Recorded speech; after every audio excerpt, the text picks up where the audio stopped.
चुका यूनिवर्सिटी के एक फैकल्टी के रिसर्च पेपर को लेकर राजनीतिक घमासान मचा है। यूनिवर्सिटी के एक फैकल्टी मेंबर के द्वारा पब्लिश कराए गए रिसर्च पेपर में दावा किया गया कि 2019 में लोकसभा चुनाव के दौरान बीजेपी ने गड़बड़ी करवाई थी। इसकी वजह से उसे बड़ी जीत हासिल हुई। हालांकि विश्वविद्यालय ने रिसर्च पेपर में किए गए दावे से पल्ला झाड़ लिया।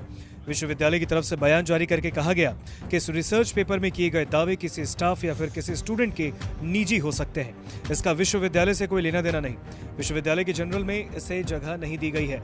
आपको बता दें कि इस यूनिवर्सिटी में अध्यापन कार्य करने वाले सब्यसाची दास ने 50 पेज का रिसर्च पेपर पब्लिश किया, जिसमें चुनाव प्रणाली और बीजेपी पर गंभीर सवाल खड़े हुए। इसको लेकर अब राजनीतिक गलियारों में भी विवाद छिड़ गए। इस रिसर्च पेपर में कहा गया कि करीब मुकाबले वाले क्षेत्रों में बीजेपी की असंगत जीत चुनाव के वक्त उन राज्यों में बीजेपी के शासन की वजह से हुई।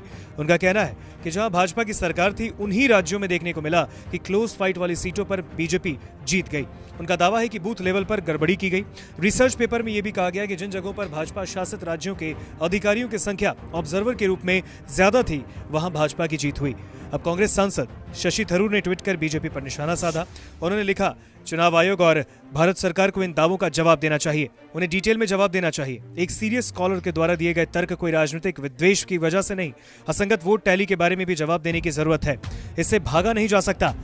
इस पर भाजपा सांसद निशिकांत दुबे ने इस पर रिसर्च पेपर पर सवाल उठाते हुए कहा, बीजेपी से मतभेद होना गलत नहीं है, लेकिन ये तो कुछ ज्यादा ही हो गया। कोई कैसे आधी रिसर्च के दम पर देश की चुनावी व्यवस्था पर सवाल खड़े कर सकता है?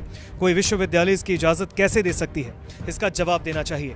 विश्वविद्यालय ने जवाब देते हुए कहा कि रिसर्च पेपर अभी पूरा नहीं है और इसका क्रिटिकल रिव्यू भी नहीं किया गया। इसे एकेडमिक जर्नल में भी प्रकाशित नहीं किया गया।